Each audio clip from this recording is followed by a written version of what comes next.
Bonsoir à tous et bienvenue dans ce 1945 sur ITV. Dans l'actualité de ce mardi, grève dans le secteur de la santé. Des syndicats se mobilisent pour boycotter le système dans les jours à venir. Un préavis a été déposé ce mercredi et ce personnel soignant réclame un meilleur traitement. À suivre les conclusions de l'Observatoire national de la parité sur les élections locales du 23 janvier dernier. L'ONP salue une hausse du nombre de femmes maires, mais déplore des inégalités dans les conseils municipaux et départementaux, contrairement à la loi en vigueur sur la parité. Le reportage du soir sur un pont qui s'affaisse et menace ainsi la vie des passants. C'est à Fan Hoc et vous entendrez dans ce 1945 le cri du cœur des riverains dans le reportage de Mariam Ndiaye. Et enfin, l'endroit à découvrir ce soir, une terre religieuse, une terre sainte liée de naissance de Cheikh Ibrahim Niasse. Taïba Niassène nous ouvre ses portes et ce sera en fin d'édition.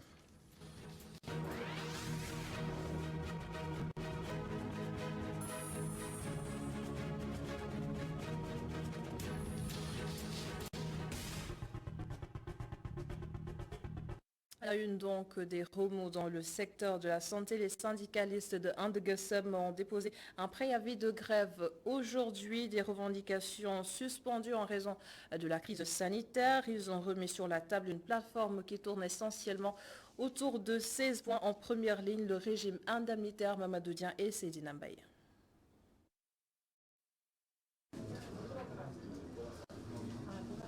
L'Alliance des syndicalistes autonomes de la santé remet le couteau dans la plaie. Elle exige la matérialisation d'un protocole d'accord, fruit des dernières négociations avec le gouvernement. L'Assas déterre dans le même sillage ses revendications financières. Le point saillant est le régime indemnitaire. Oui, on a dit qu'on fait le focus sur les questions, sur le régime indemnitaire. C'est le système de rémunération dans sa globalité. Dans le système de rémunération, il y a le régime indemnitaire et toutes ces questions. C'est des questions financières. On a fait le focus là-dessus. Quand on négocie avec le gouvernement avait dit qu'il ne se prononcerait pas sur les questions financières. Parce que c'est le chef d'État qui avait commandé son audit et on l'a. Maintenant, nous pensons que si on arrive à régler le problème du régime indemnitaire pour une catégorie, mais on ne doit pas régler une autre. Ces syndicalistes disent avoir enterré la hache de guerre pendant quelques années pour compatir à la chute vertigineuse de l'économie du pays due à la Covid-19. Mais leur patience a généré un statu quo. Si, parce que depuis 2018, vous n'avez pas vu Andegesem dans la rue. Bon, la Covid est venue, nous n'avons pas voulu en rajouter au calvaire des populations. Et maintenant, donc je pense que la patience a ses limites. Nous avons trop bien patienté. 16 points sont ainsi posés sur la table. Les syndicalistes de la santé n'excluent tout de même pas la flexibilité dans ces négociations. Même sur la plateforme minimale, on a eu des accords, quelque part on a eu des accords, mais quand même qu'on signe le protocole d'accord. Mais sur les 16 points, chaque point concerne une catégorie bien déterminée. Et c'est à l'État de répondre sur ces questions, parce que c'est l'État qui nous avait dit sur ces questions-là. Attendons la fin de l'audit. Après l'audit aussi, attendons que M. le Président de la République se prononce. L'audit est terminé depuis 2015. On a fait beaucoup de séances de restitution. Et jusqu'à présent, le gouvernement n'a rien dit. Donc il est temps qu'on puisse donc régler le problème. Fin du gel, début de nouvelles perturbations dans le secteur de la santé. Ces syndicalistes ont déposé ce mercredi un préavis de grève couvrant la période du 16 mars au 17 septembre 2022. Et leurs collègues de la Fédération des syndicats de la santé annoncent une grève en mars prochain. La F2S dénonce des inégalités dans le secteur, réclame une augmentation de salaire, un suivi de plan de carrière, entre autres complaintes recueillies par Mamadou Sy et Moussa Fall. La Fédération des syndicats de la santé dénonce les inégalités selon ses membres notés dans la fonction publique et réclame une augmentation de salaire en suivi de leur plan de carrière, entre autres. Moi, je ne peux pas faire une formation, avoir bac plus 5 ou bac plus 6 et qu'une personne qui n'a même pas le niveau du baccalauréat perçoit 2 fois plus que moi. Est-ce que vous pensez que c'est normal? Nous réclamons aujourd'hui plus d'équité. Il y a l'augmentation de salaire, mais il y a aussi le plan de carrière. Il y a des gens qui aujourd'hui, depuis 10 ans, devraient être reclassés à la hiérarchie A. Jusqu'à présent, on ne les a pas reclassés. Ce sont ces mêmes personnes qui sont dans les postes de santé. ce sont les dépositaires de pharmacie. Ce sont eux qui conduisent les ambulances. Pour l'écrasante à plus de 80% n'ont pas de statut. La F2S compte aller en grève au mois de mars prochain si rien n'est fait pour améliorer la situation. Si nous quittons ces services de service, c'est le service public qui va être tué. Si nous nous battons aujourd'hui pour sauver le service public, il y aura une grève générale au mois de mars, vers le 25 mars. Il y aura une marche qui est prévue avant cette même période. Mais quand on aura fini de fermer les services et les structures sanitaires, je pense qu'ils vont réagir. Les membres du syndicat continuent d'exiger plus de considération. Des séries d'assemblées générales sont prévues dans certaines régions pour préparer la riposte. Après 2 mois après les élections locales, l'Observatoire national de la parité a rendu public ses appréciations et ses conclusions sur le respect de la parité. L'ONP dénonce des failles dans l'application de la loi au sein des conseils départementaux et municipaux. Ami Diouf et Babacar Diop nous en disent plus. L'installation des maires et de leurs adjoints se poursuit au lendemain des élections territoriales, mais le réseau national de veille et d'alerte pour le respect de la loi sur la parité constate une violation de la loi dans plusieurs communes. Nous avons répertorié beaucoup de cas de violation de la loi sur la parité précitée au niveau des conseils départementaux comme dans les conseils municipaux. Déjà mises en place, soit par méconnaissance de la loi, soit par refus tout simplement. Aujourd'hui donc, au niveau des conseils départementaux, nous avons recensé 7 cas de violation pour l'instant. Au niveau des conseils municipaux, nous avons recensé plus de 80 cas de violation.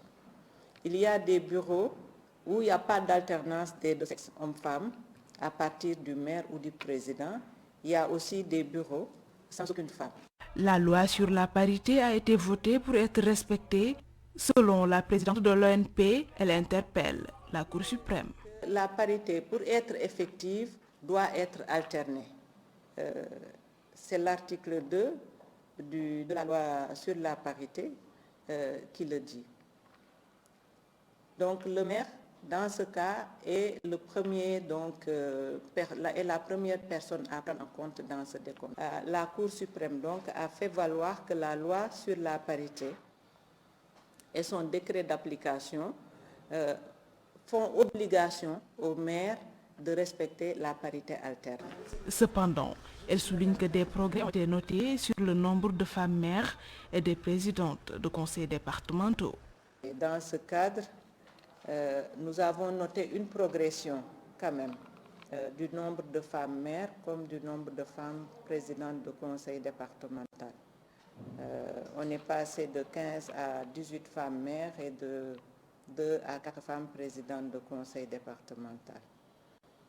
Je voudrais aussi, au nom de l'Observatoire, me réjouir de la forte volonté aussi de la plupart des autorités administratives, des hommes politiques aussi, donc volonté à faire appliquer la loi numéro 2010-11 du 28 mai 2010 instituant la parité absolue homme-femme dans toutes les institutions totalement ou partiellement électives.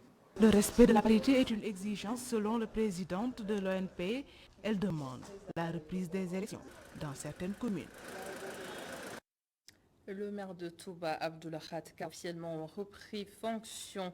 Réélu pour un 3e mandat, il invite son équipe à travailler pour l'intérêt de la population de la ville sainte où nous retrouvons Goran Daklo et Tchernofaï.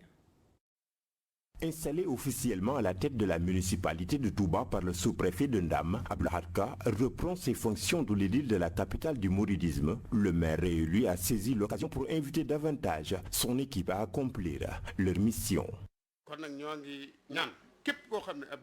Nous lançons un appel à toute la communauté mouride d'accompagner cette nouvelle équipe municipale pour qu'elle puisse réussir. Nous allons tout faire pour répondre aux attentes des populations. La mairie est un démembrement de l'État et nous ne fermons la porte à personne. Venu assister à la cérémonie d'installation du maire, le porte-parole du calife général des Mourides réitère les consignes du patriarche de Darou Minam. Touba n'a qu'une seule voie autorisée. Le calife général décide pour le bien-être de cette ville. Et ce qu'on voit dans les autres villes communément appelées démocratie ne marche pas ici, car nous suivons la fatwa du calife général. Touba n'a jamais accepté de suivre qui que ce soit. Et c'est autant le Cheikh Modou Moustapha. Donc cette ville reste une propriété du vénéré père fondateur du mouridisme.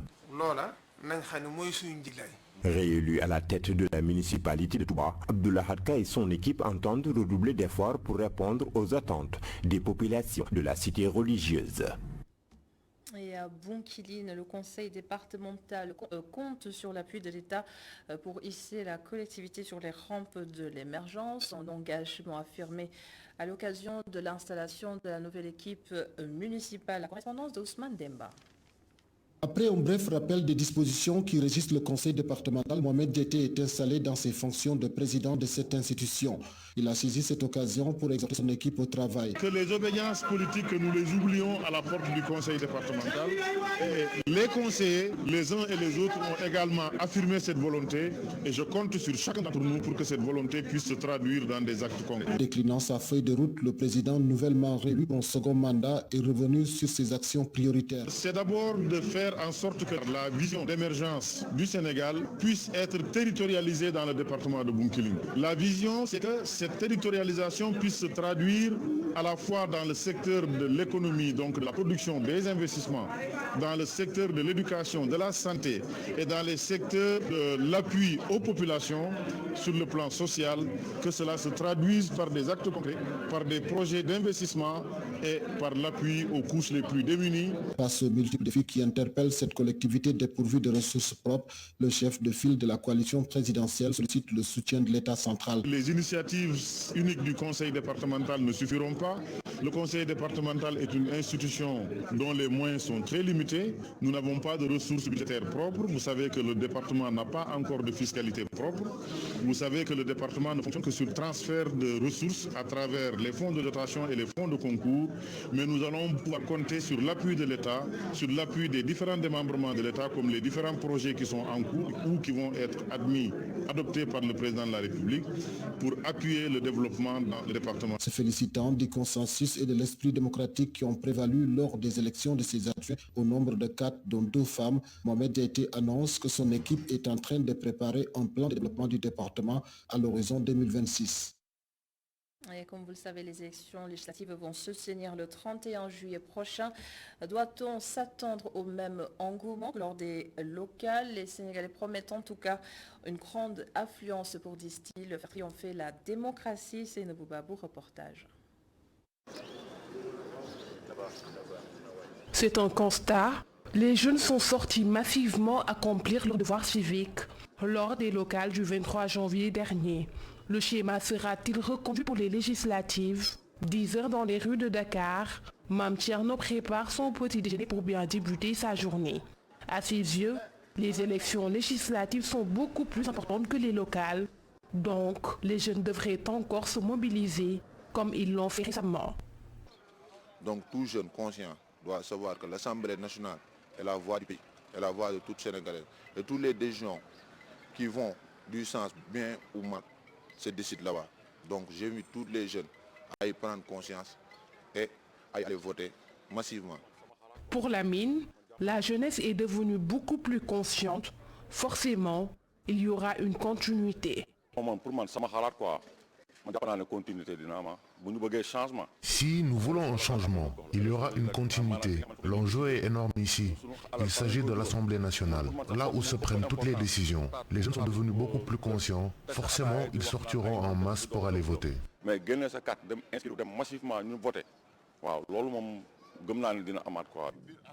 Ce sexagénaire partage l'avis de ces 2 jeunes.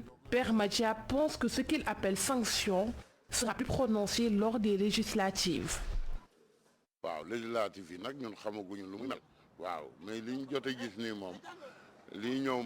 Nous ne savons pas encore comment les élections vont se passer, mais je pense que les gens vont se mobiliser en masse pour élire de nouveaux députés qui répondront aux préoccupations des populations.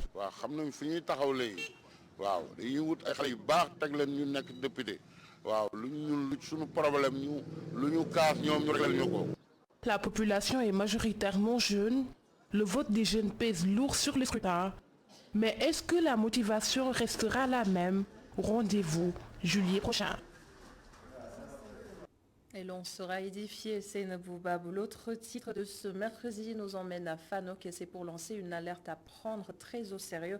Le pont qui traverse le canal 4 et le quartier menace de s'effondrer. Plusieurs fissures visibles et les usagers craignent pour leur sécurité.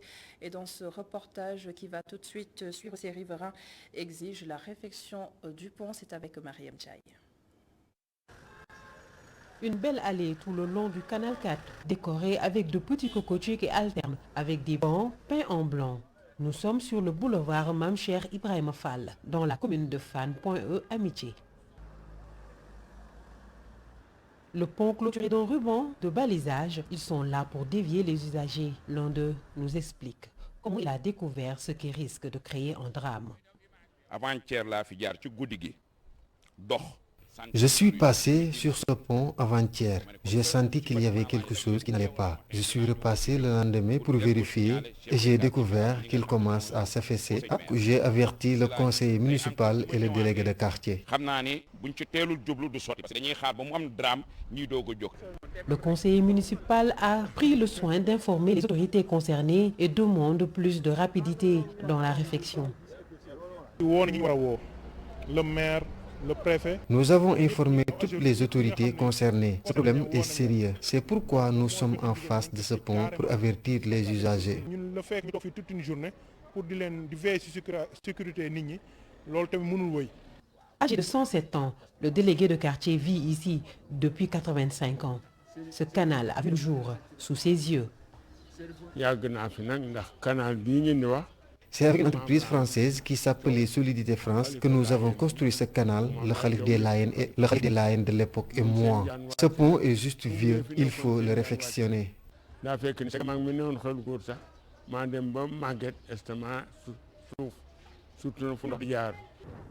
partie ajoutée au pont vers la fin des années 90 inquiète riverains et usagers. Ils demandent sa réfection rapide pour recommencer à l'emprunter sereinement.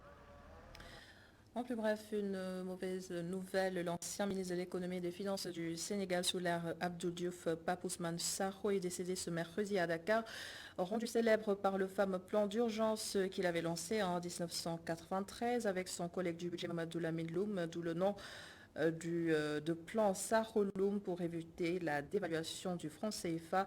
Le défunt est un économiste reconnu qui a fait les beaux jours d'institutions phares comme la BCEAO. A noter aussi que la levée du corps est prévue demain à 11h à la mosquée Rawan Bay. Transition pour évoquer un souvenir. Le 16 février 1994, 6 policiers ont perdu la vie lors d'affrontements avec des manifestants qui protestaient contre la dévaluation du franc CFA. Cela fait 28 ans. Aujourd'hui, le commissaire divisionnaire Cherna Keita s'en souvient et nous raconte. Écoutez. Ces événements se sont déroulés dans un contexte particulier de maintien de l'ordre. Les agents étaient allés en intervention et ils ont été pris en tenaille par les moustakidines. Bon, des coups sont partis et on a laissé 6 corps sur le terrain. C'était pas compliqué. C'est des gens qui n'étaient pas préparés à affronter qui que ce soit, mais qui étaient allés régler l'ordre, gérer une situation de perturbation de l'ordre, rétablir la tranquillité et l'ordre au profit des citoyens. Et il s'en est suivi cela, c'est dommage.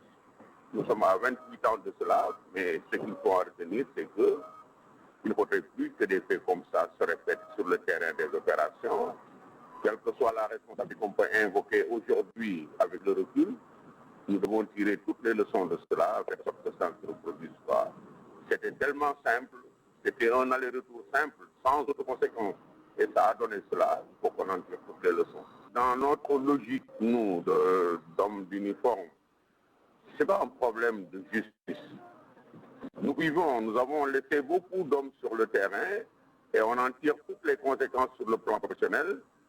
Il y a des responsabilités. Ces responsabilités n'ont pas abouti à une administration de la justice, soit de sanctionner les auteurs.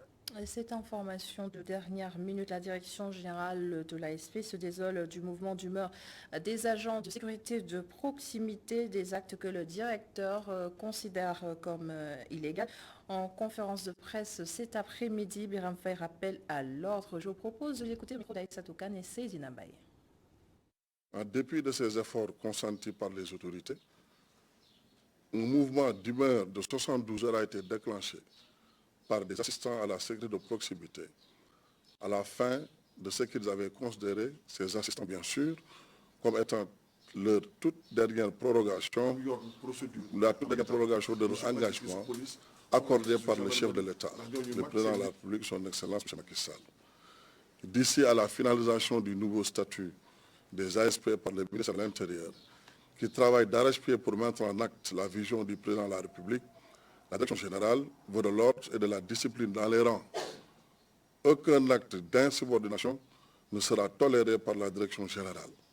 Nous avons pris nos responsabilités devant l'entêtement de certains manifestants qui mènent une campagne de désinformation avec des discours qui frisent la désobéissance civile. Et pourtant, des dialogues ont été amorcés, les meneurs sensibilisés, mais ces derniers semblent ignorer les bonnes décisions du président de la République qui a fait de la jeunesse un pilier du développement national. Une minorité d'entre eux ont décidé, ces ASP, de poursuivre leur plan d'action comme si de rien n'était. Je voudrais vous annoncer que le comité de discipline va se réunir incessamment pour prendre des mesures exemplaires en l'encontre de ces fautes de troubles.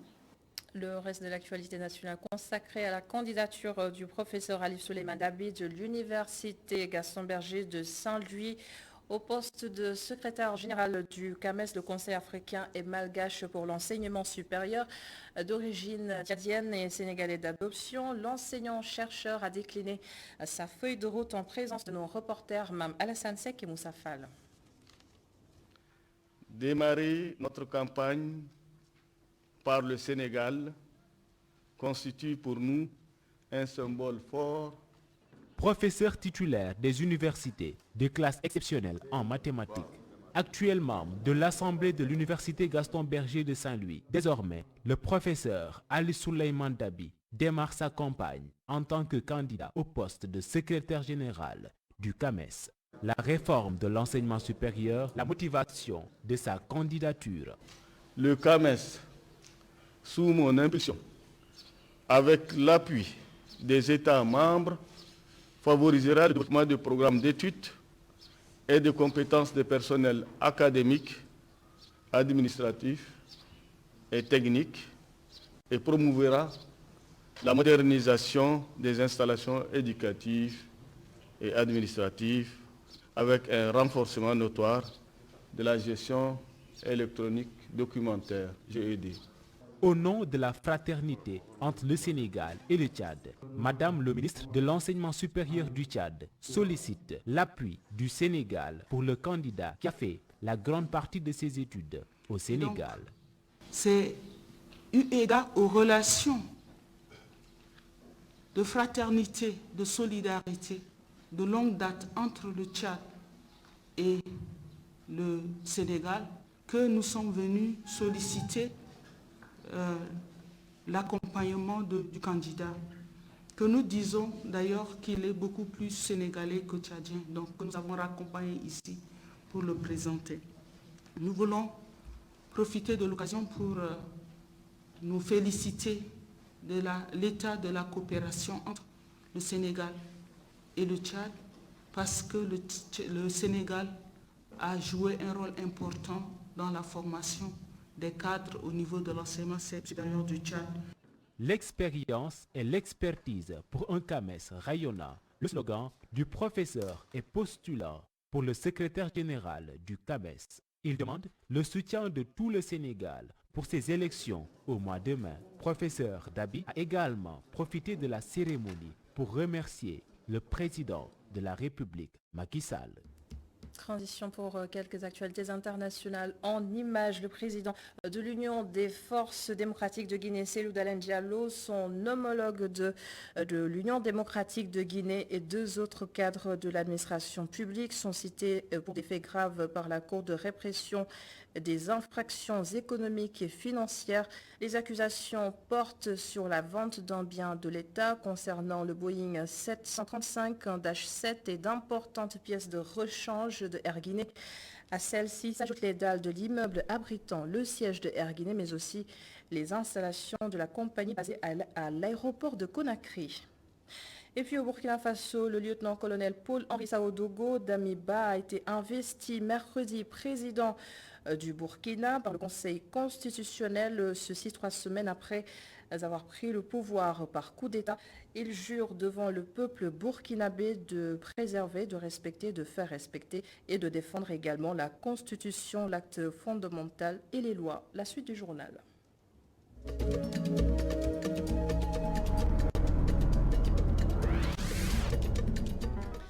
Situé dans le département de Nioro, Taïba-Niassène est la terre de naissance du fondateur de la Faïda Tijaniyya, Cheikh Ibrahima Niass. Ce village, ou plutôt cette commune à vocation agricole est composée de 22 villages avec un total de 35 000 habitants. Adamassar et Assumbaye nous font découvrir. Nous sommes dans la demeure de El Haji Abdoulaye Niass à Taïba-Niassène. C'est dans cette chambre que Maulana Cheikh Ibrahima Niass a vu le jour en 1900. Là où nous sommes, c'est la chambre où Maulana Cheikh al-Islam a vu le jour. Cette bouilloire en fer, ce banc et cette lampe tempête appartenaient à Baye Niass. À l'époque, il n'y avait pas encore d'électricité à Taïba-Niassène et quand la nuit tombait, Baye Niass allumait la lampe tempête et à l'époque, on était encore des enfants. On courait pour venir voir la lumière qui jaillissait de la lampe et Baye Niass nous demandait de nous organiser pour faire des zikr. L'agriculture est la principale activité des populations du village religieux de Taïba-Niassène. Ça remonte à l'éducation de Baye Niass qui a inculqué à ces populations non seulement des pratiques agricoles modernes, mais aussi la diversification agricole. Donc c'est pourquoi vous comprenez dès lors que pratiquement la première incrustation des Chinois au Sénégal, c'est ici. Donc c'est ici. Donc au départ, on prenait les graines qu'on acheminait au port, mais depuis des années maintenant, c'est les conteneurs qui viennent directement, qui chargent et qui vont directement au port. Vous pourrez visiter à l'ouest, il y a une activité intense, très intense même. Pratiquement, dans cette période, vous pouvez pratiquement recenser au moins plus de 3000 personnes qui viennent de l'intérieur du Sénégal pour s'adonner à ces activités-là, donc en dehors des populations autochtones. Il y a une femme qui pratiquement travaille dans la journée, elle peut s'en sortir avec 5 000, 6 000 par jour dans cette activité. Donc c'est une activité intense, extrêmement dense, et c'est ce qui nous a poussé, nous, en tant qu'autorités, à déjà penser, parce que jusqu'à présent, ça procède du domaine de l'informel. Donc nous voulons encore améliorer. C'est pourquoi nous pensons maintenant à créer un site industriel. La commune de Taïba-Niassène compte 35 000 habitants.